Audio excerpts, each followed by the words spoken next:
오늘 저는 이사야 9장 6절로 7절 말씀을 본문으로 누가 오신 것인가 라는 제목으로 함께 말씀을 나누려고 합니다. 우리는 오늘이라는 현실을 살기에 바쁘다 보니 우리가 어디에서 왔는지, 우리는 누구에게서 나왔는지, 그래서 우리의 뿌리는 무엇인지 그런 기원에 관한 것을 살피지 못합니다.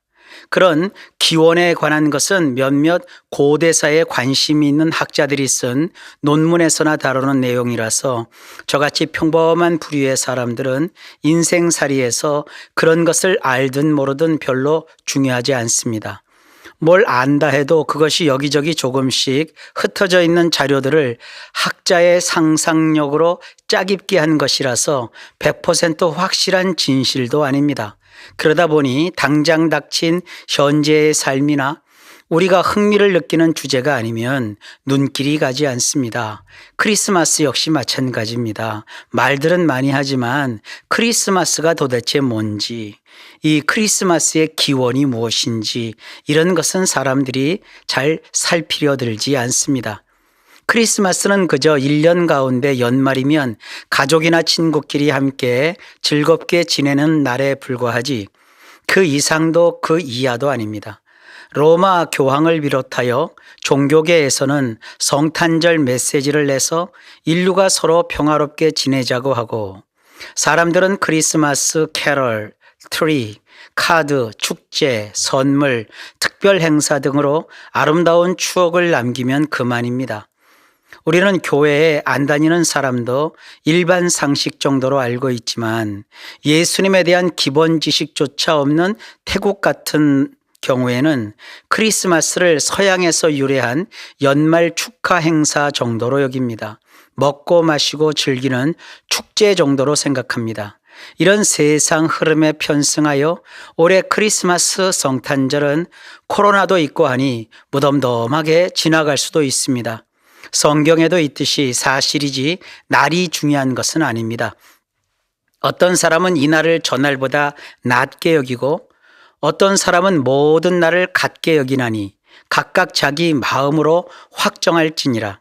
나를 중히 여기는 자도 주를 위하여 중히 여기고 먹는 자도 주를 위하여 먹으니 이는 하나님께 감사하며 먹지 않는 자도 주를 위하여 먹지 아니하며 하나님께 감사하느니라.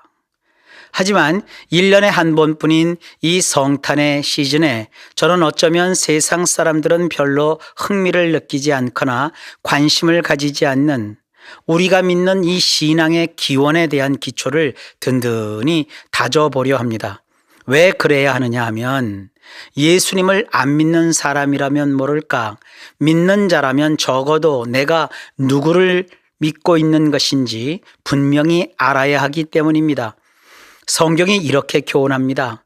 그러니 여러분은 계속해서 믿음의 터잡아 굳세게 하며 여러분이 들은 복음의 소망에서 떠나지 말아야 합니다. 내 믿음이 어떤 터 위에 서 있는 것인지 분명히 알아야 하나님 앞에서 거룩하고 흠없고 책망할 것이 없는 자로 설 수 있습니다. 다른 사람이 우리가 서 있는 믿음의 터, 이 믿음의 기원이 무엇인지 알든 모르든 관심을 가지든 안 가지든 그런 것은 아무런 소용이 없습니다. 중요한 것은 믿는다고 하는 내가 나의 신앙하는 분이 누구인지, 그리고 나는 그 위에 바르게 서 있는지 다시 한번 확인하여 내가 알고 있는 것을 견고하게 다져 놔야 합니다.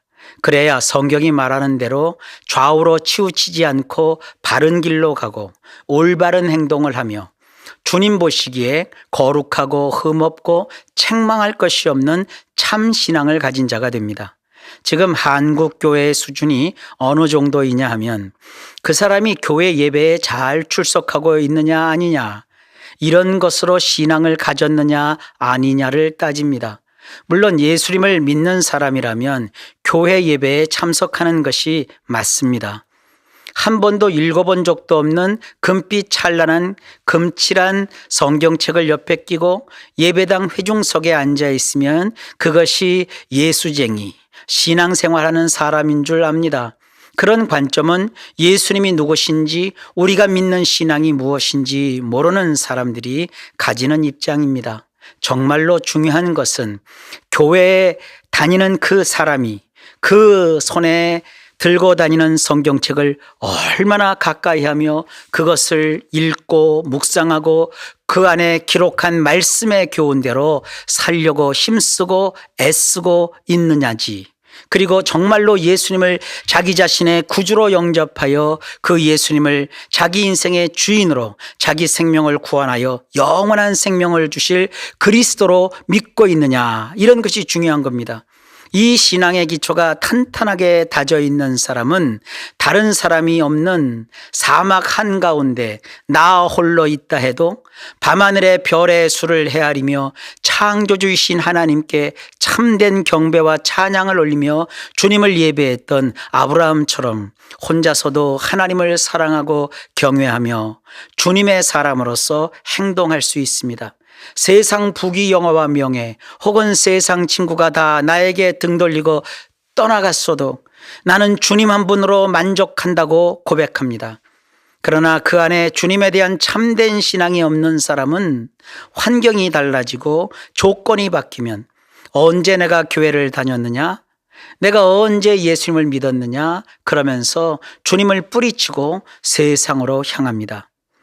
오늘 전하는 이 말씀은 우리 성도님들이 마음에 깊이 새겨서 내 것으로 삼아야 하는 매우 중요한 내용입니다. 성탄절은 우리 구주 예수님이 사람의 몸을 입고 이 땅에 오신 것을 기념하는 기독교의 명절입니다.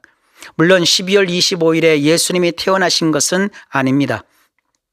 예수님의 진짜 생일이 언제인지 아무도 모릅니다. 다만 태어나신 그날 밤에 밖에서 목자들이 양들을 치고 있었다고 했으니 우리나라처럼 눈도 오고 얼음도 오는 계절이 있는 이스라엘의 겨울이 아니라 양들을 방목하는 때인 봄철이나 초여름 무렵이라고 예측할 수 있습니다. 그때 가이사 아구스도 곧 로마 황제 아우구스티누스가 영을 내려 천하로 다 호족하라 했고, 구레뇨가 수리아 총독이 되었을 때 시행하기 시작했던 인구조사라고 했으니 아마도 기원전 6년에서 4년 그 사이 즈음이 맞을 것이라고 학자들이 얘기합니다. 성경에 따르면 예수님이 탄생하신 장소는 베들레헴의 어떤 여관 가까이에 있는 구유입니다. 구유는 원어로는 파트네라고 하는데 이는 아주 다양한 용도로 쓰이는 단어입니다. 짐승에게 먹이를 줄 때 쓰는 그릇인 여물통을 뜻하기도 하고, 빗물 같은 것을 받기 위해 움푹 파이게 홈을 파놓은 홈통을 뜻하기도 하고, 이빨에 나 있는 구멍, 입안에 있는 빈 공간, 하늘에 떠 있는 별자리를 구성하는 성단을 의미하기도 합니다. 그러니 굳이 아기 예수님을 누인 곳이 짐승의 여물통인지, 그리고 그 짐승이 말인지 나귀인지 소나 양인지 혹은 염소인지 그런 것을 가지고 따지는 것은 참 무의미한 일입니다. 중요한 것은 성모 마리아가 예수님을 낳으셨을 때 여관에 눕힐 만한 장소가 없어서 아기 예수님을 포대기에 싸서 편하게 눕힐 수 있는 그런 알맞은 공간이 있었는데 그것에 뉘었다는 것입니다. 그것이 말 구유였든지 아니면 나귀 구유였든지 또는 깨끗하게 비어있는 홈통이었든지 그런 것은 확실하지 않지만 예수님이 태어난 것이 틀림없고 그것은 화려한 궁궐의 침대가 아니라 간신히 몸을 눕힐 수 있는 파르네라는 공간에 아기를 싸는 포대기인 강보로 싸서 뉘었다는 것입니다. 중요한 것은 그 구유에 누워있는 아기가 누구이며 그 아기와 나는 무슨 관계이냐는 것입니다. 예수님이 태어나기 약 700년 전에 남왕국 유다에서 활동하던 이사야라는 선지자가 미리 내다본 그 아기의 정체가 성경에 기록되어 있습니다. 그것이 오늘 본문 이사야 9장 6절로 7절입니다. 이 말씀의 주어가 참 중요합니다. 물론 우리 성경으로는 성경 번역자가 그 주어를 분명하게 1절에 여호와께서 3절에 주께서 이렇게 밝혀놓았지만 정말로 이스라엘의 그 성경인 시브리어 원문 성경에서는 주어 찾기가 쉽지 않습니다. 얼마나 그 세상이 험하고 어두컴컴했던지 주어는 안 보이고 어렵고 힘든 상황만 기록되어 있습니다. 고통받는 자들만 나옵니다. 그 사람들이 흑암 속에서 그 불 꺼진 어두운 세상에서 고통당합니다. 난데없이 그런 세상에 큰 빛, 아주 환한 빛이 비춥니다. 누가 빛을 비추었는지는 말하지 않습니다. 그냥 빛이 환하게 비췄다고 말합니다. 그 빛이 환하게 비추자 사람들이 있던 땅이 드러나기 시작하는데 그 땅은 사망의 그늘진 땅이었습니다. 밝은 빛 가운데 비춰보니 여기저기 주검이 널브러져 있습니다. 썩은 냄새가 났고 뭔가 뭉클거리는 덩어리가 잡혔고 밟으면 질퍽한 것들이 그동안 있었는데 너무 어두워서 아무것도 보이지 않아 몰랐다는 거예요. 그것이 다 주검들이었습니다. 그러던 땅에 빛이 비친 것입니다. 그러니 환하게 밝혀지면서 그 잡혔던 것, 물컹물컹거렸던 것이 다 주검이었던 것이에요. 그런데 누가 그런 빛을 비추셨을까요? 우리 성경에서는 성급히 여호와께서, 주께서 빛을 비춘 것이라고 번역했지만 원문에서는 그 이야기를 전혀 하지 않습니다. 그냥 2인칭을 사용하여 말을 이어나갑니다. 이렇게 돼 있어요. 당신이 아주 많은 민족을 있게 했습니다. 당신은 그들을 크게 기뻐하게 하십니다. 그들이 당신 앞에서 즐거워하나니 이는 추수 때의 기쁨 같고 전리품을 나눌 때의 환호 같습니다.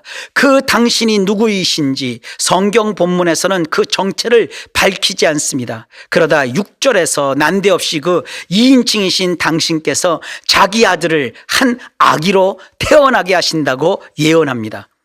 하늘에서 천사들에게 둘러싸여 찬란한 빛을 발하며 내려오는 그런 모습이 아니라 그 2인칭이신 당신의 아들, 시브리어로는 벤이라는 자를 여인을 통하여 태어나는 한 아기로, 곧 모든 인간이 세상에 출생하는 그와 똑같은 방식으로 우리에게 곧 선물로 주십니다.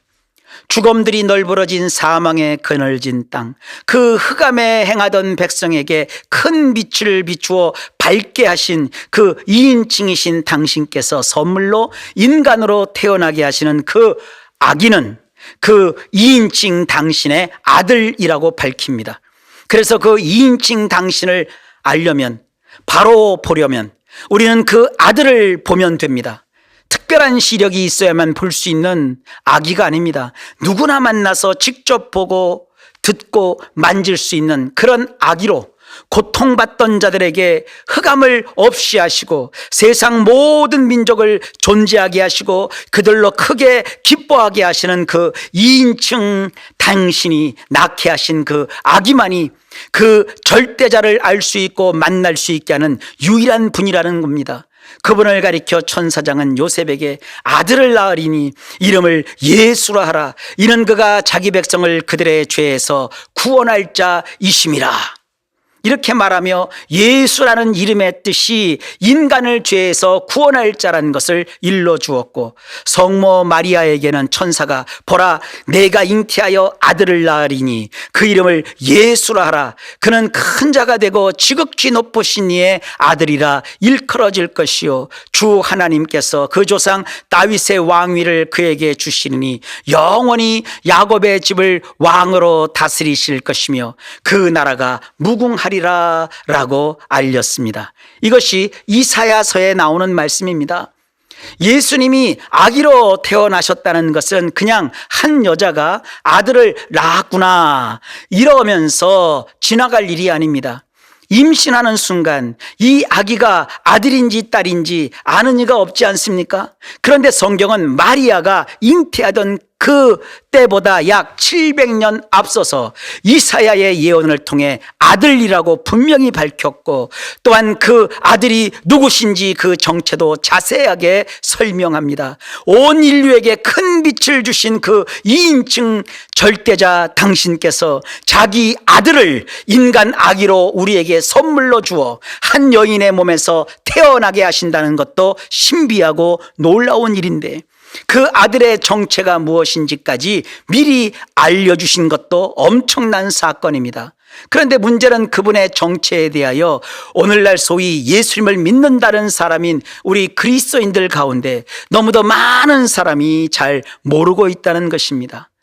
그저 말 구유인지 나귀 구유인지 그런 것에나 매달려 있고, 탄생하신 지 2 내지 3년 뒤에 별을 보고 방문한 동방의 박사가 3사람인지 수십 명인지, 그들이 점성술가인지 아니면 정치인이었는지 그런 것이나 심심풀이로 따지고 있고, 한 세계적인 유명 음료 회사가 소비주의 정신으로 창작한 산타크로스에 주목하고, 그 아들 예수님과는 전혀 관련도 없는 크리스마스 트리니 크리스마스 축제 캐럴 등 그런 것에 관심을 돌리고, 오히려 가장 많은 범죄와 타락의 날로 변절한 것이 성탄절, 우리의 현주소입니다. 세상은 평화를 말하지만 예수님 없는 평화는 앙코 없는 빵같이 허망한 것이고, 좋은 추억을 위한 성탄절 행사는 그 순간은 즐거움과 재미를 주겠지만 예수님이 빠진 성탄절로는 영원한 생명으로 인한 참된 기쁨과 만족을 얻을 수 없습니다. 그나마 성탄절의 의미를 제대로 곱씹으며 느낄 수 있는 것이 있다면 구세군의 자선남비라든지 자선단체에서 행하는 성탄절 기부 행사 정도입니다. 예전 같으면 성탄절 재롱잔치를 통해서 아이들에게는 좋은 추억을, 부모에게는 내 아이의 귀엽고 사랑스러운 모습을 담을 수 있는 영상이나 사진을 얻을 수 있는 기회가 되고, 성도님들은 서로 친교하며 즐겁게 지낼 수 있는 시간을 가졌을 것입니다. 코로나가 아니었다면 선교적 측면에서 예수님의 복음을 전할 수 있는 참 다양한 프로그램과 행사를 기획하여 진행할 수도 있었을 것입니다. 어쨌든 여러 아쉬움이 있지만 결코 지나쳐서는 안 되는 것이 바로 성탄의 주인공이신 그 2인칭 절대자 당신께서 선물로 보내주신 그 아기의 정체를 분명히 알아야 하며, 이것을 알아서 나의 것으로 삼는 이와 같은 일입니다. 그 아기는 누구일까요? 첫째, 어깨에 정사를 메었다고 했습니다. 어깨란 쉐켐이라고 하는데, 이는 우리 성경에서는 세겜이라고 번역을 합니다. 이것은 머리에서 어깨까지를 이르기도 하고, 산에서 길쭉하게 솟아오른 부분인 산등성이나 가장 높은 산 마루를 뜻하기도 합니다. 성경에서는 남보다 키가 더 클 때 어깨 위만큼 크다는 식으로 표현합니다. 또는 자식들에게 땅을 분배할 때 다른 자녀보다 더 많은 몫을 주면서 세겜을 준다고 합니다. 그래서 우선 어깨라는 말은 그 절대자의 아들이신 이 아기는 세상 다른 아기와 비교했을 때 세겜, 곧 훨씬 높은 지위에 있는 존귀한 자란 뜻입니다. 그런데 그 어깨에 정사를 메었다고 했습니다. 정사라고 번역한 이 단어는 구약 성경에서 이곳에 딱 한 번만 나오는 말인데, 통치한다, 지배한다, 다스린다는 뜻으로 해석합니다. 그러니까 어깨에 정사를 메었다는 것은 일반인보다 높고 귀한 위치에서 무사람을 다스리고 통치하는 권한을 가지신 지배자라는 것입니다. 그런 주님이 우리에게 보여주신 지도력, 리더십은 로마의 네로 황제 같은 폭군 리더십이나 히틀러 같은 독재자 리더십이나 과거 김일성 같은 자기를 신성시하여 주체사상으로 사람들을 제 맘대로 휘두르는 이데올로기 리더십이 아니라 왕이신 분이 스스로 자신을 낮추고 비워서 약한 자를 섬기는 servant leadership, 종의 리더십입니다. 이런 주님의 리더십을 요즘 세상에서도 많이 가져다 사용합니다. 예수 그리스도께서 남보다 존귀하고 높은 위치에서 곧 그 어깨에 정사를 메시고 우리에게 본으로 보여주신 리더십을 돌아보면 그 수를 다 헤아리기 어려울 정도로 많습니다. 예수님은 이 세상에 인간으로 오심 그 자체가 servant leadership, 종으로 우리를 섬기시는 리더십이었습니다. 주님은 하늘의 영광의 보좌를 기꺼이 다 버리시고 스스로 자기를 비워 비천한 자가 되셨습니다. 그리고 놀라운 하늘의 교훈으로 가르치실 때에도 그러셨고, 몸소 실천하여 뭔가를 보여주신 삶에서도 큰 자가 작은 자를 위해 봉사하는 모습을 보이셨습니다. 주님은 십자가에 달려 피 흘려 죽으시기 전날 밤 제자들의 더럽고 지친 발을 씻겨 주셨습니다. 주님이 보여주신 이러한 servant leadership의 모범은 참 많습니다. 미랄이 되어 많은 열매를 맺게 하셨고, 사회적으로 약자 소외된 자를 품에 품으셨고, 줄이고 목마른 자를 배불리 먹게 하셨고, 부패한 기득권 세력에 당당히 맞서 대항하셨고, 천국 복음 전하는 그 바쁘신 와중에도 가장 많은 시간을 내어 수많은 사람의 각종 병과 통증과 약한 것을 고치셨습니다. 세겜 곧 일반 사람보다 어깨 위나 더 높고 크신 분이시지만 주님의 정사, 주님의 통치, 주님의 지배 방식은 섬기는 종의 모습이셨습니다.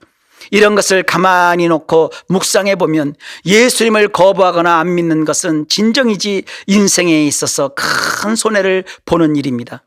세상 누가 내 마음을 알아주며 내 아픈 것을 싸매어 고쳐주고 나의 상한 심령을 위로하고 공감해주며 나의 편이 되어 주겠습니까? 우리 예수님 같은 분이 없습니다. 주님은 알면 알수록 우리는 그 어깨에 정사를 메었다는 말씀이 얼마나 고맙고 귀한 것인지를 실감하게 됩니다. 둘째, 그 아기는 다양한 이름을 가졌다고 했습니다. 기묘자라고 했습니다. 이는 펠레라고 하는데 상상을 초월하는 기적을 일으키는 분이라는 뜻입니다. 죽은 자를 살리고 의학적으로 어떻게 고칠 수 없는 수많은 사람을 고치셨습니다. 성경은 이렇게 말합니다. 큰 무리가 다리 저는 사람과 장애인과 맹인과 말 못하는 사람과 기타 여럿을 데리고 와서 예수의 발 앞에 앉힘에 고쳐주시니 물고기 2마리와 보리떡 5개로 5,000명을 배불리 먹게 하고 12광줄이 가득히 남게 하셨습니다. 물 위로 걸으셨고 무례한 사람들이 예수님을 신체적으로 산 낭떠러지까지 끌고 가서 밀쳐 떨어뜨리고자 할 때 신기하게도 그들 가운데로 지나서 가시는 이와 같은 일 등 많은 기적과 희한한 일들을 우리 주님께서 행하셨습니다. 이 예수님은 오늘날도 여전히 우리를 위해서 기묘자, 곧 온갖 종류의 기적을 계속해서 행하십니다. 정말이지 우리의 삶에서 극한 위기의 순간에 예수님이 행하시는 기적을 우리도 경험할 수 있습니다. 그리고 모사라고 했습니다. 이것은 요에츠라고 해서 앞일을 예언해 주는 사람, 마주보고 얘기를 주고받는 사람, 요즘 말로는 상담가라고 할 수 있습니다. 상담가의 큰 자질 2가지가 있는데 하나는 공감 능력이고 다른 하나는 통찰력입니다. 상담가는 내담자에게 무엇을 지시하는 사람이 아니라 그의 모든 사정을 귀 기울여 잘 들어주는 사람입니다. 경청이라고 하죠. 따지려고 뭔가 캐내려고 잔소리하거나 핀잔하려고 야단하려고 듣는 것이 아니라 상대의 마음을 헤아려 힘과 위로를 주려고 가만히 들어주는 것이에요. 곁에 있어주는 거예요.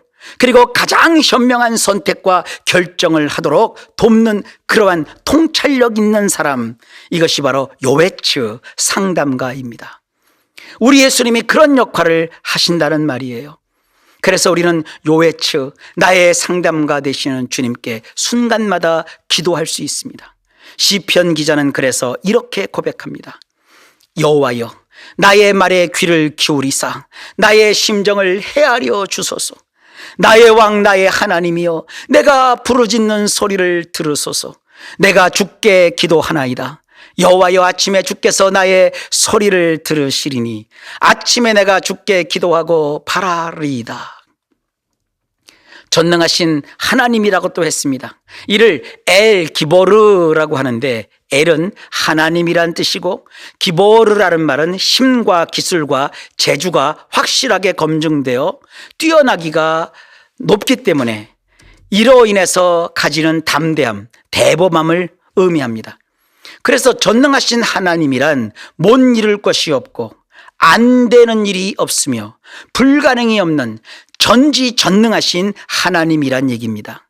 세상에는 뭔가 도전하거나 행하기 전에는 큰 소리를 뻥뻥 치다가도 막상 실전에 임하면 꼬랑지를 내리며 중간에 포기하거나 위축되는 경우를 참 많이 봅니다. 그러나 전능하신 하나님이신 그 아기 우리 구주 예수님은 알파와 오메가, 처음과 나중이 되시며 시작부터 끝까지 그 과정에 있어서도 항상 이기고 승리하시는 전지하고 전능하신 우리의 하나님, 만왕의 왕, 만주의 주이십니다. 주님은 결코 실패하지 않으십니다. 택한 자 가운데 단 하나도 포기하거나 잃어버리지 않습니다. 사랑을 하셔도 끝까지 사랑하시고 우리와 함께 하십니다. 이르시기를 아버지께서 내게 주시는 자는 다 내게로 올 것이요 내게 오는 자는 내가 결코 내어 쫓지 아니하리라, 이렇게 말씀하십니다. 그리고 영존하시는 아버지라고 했습니다. 이를 아비아드라고 합니다. 풀어 말하자면 세상이 처음 시작된 그 태고 시절부터 현재를 지나 미래에 이르기까지 늘 계셨고 계시고 계실 아버지, 만물을 처음 시작하신 시조이며 지금도 제 역할을 계속하시는 아버지이시고 미래에도 그 역할을 하실 수장, 곧 아버지라는 뜻입니다. 아버지를 뜻하는 이 아비라는 단어는 집이라고 하는 큰 공간에서 머리가 되는 분이라는 의미입니다. 마리아에게서 나신 아기, 예수라 이름하시는 그분은 온 세상의 아버지, 최고 어른, 모든 만물 위에 가장 높고 위대하고 뛰어나신 분이라는 얘기입니다. 우리가 믿는 예수님이 바로 그런 분이십니다.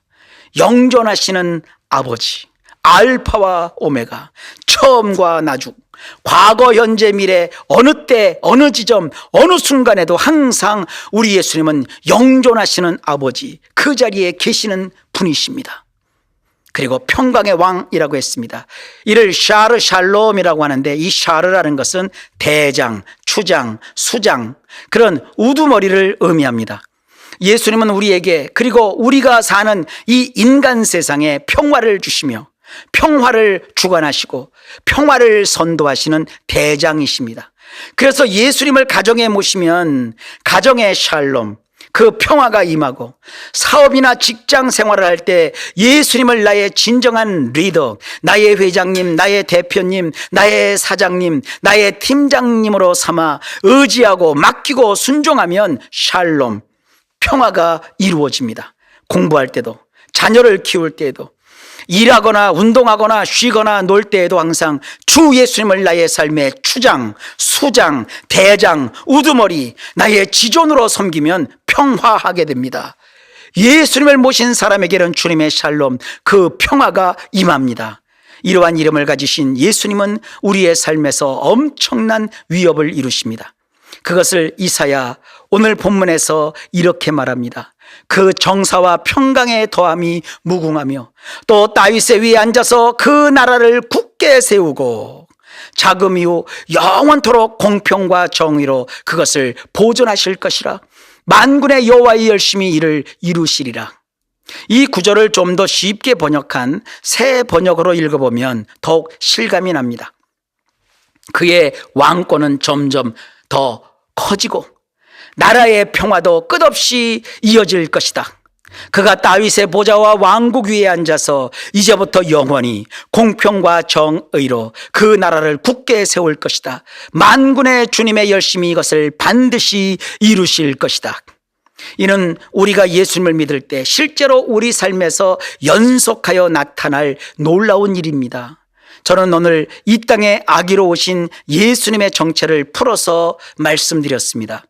예수님을 나의 주님으로 모시고서 인생을 사는 사람에게는 왕이신 예수님의 통치가 점점 더 크게 나타나고 그로 인한 평화도 끝없이 이어진다고 했습니다. 나의 삶에서 불공평하고 정의롭지 못했던 부분이 바뀌고 달라져 마침내 행복한 인생이 됩니다. 내가 뭘 해서 그것을 이루는 것이 아니라 만군의 주님의 열심이 이것을 반드시 이루신다고 했습니다. 이 말씀을 나에게 주신 약속으로 받아 믿음 가운데 날마다 승리하는 삶을 사시기를 바랍니다. 성경 말씀 한 구절을 결론으로 소개하고 마칩니다. 우리에게 있는 대제사장은 우리의 연약함을 동정하지 못하실 리가 아니요 모든 일에 우리와 똑같이 시험을 받으신 이로되 죄는 없으시니라. 그러므로 우리는 긍휼하심을 받고 때를 따라 돕는 은혜를 얻기 위하여 은혜의 보좌 앞에 담대히 나아갈 것이니라. 아멘. 기도합니다. 하나님 아버지, 누가 오셨는가? 바로 하나님이 약속하신 절대자, 그 2인칭으로 소개된 영원하신 당신께서 그 보내신 아들, 그분이 바로 우리의 구주 예수님인 것을 알게 하심을 감사합니다. 그 예수님을 믿는 우리 모든 성도에게 예수님의 이름이 그대로 실현되는 축복을 각자의 삶과 인생에서 경험하게 하옵시고, 그로 인하여 다윗처럼 덩실덩실 춤추는 복되고 놀라운 행복한 인생 되도록 함께 하시옵소서. 우리 구주 예수님의 이름으로 간절히 기도하옵나이다. 아멘.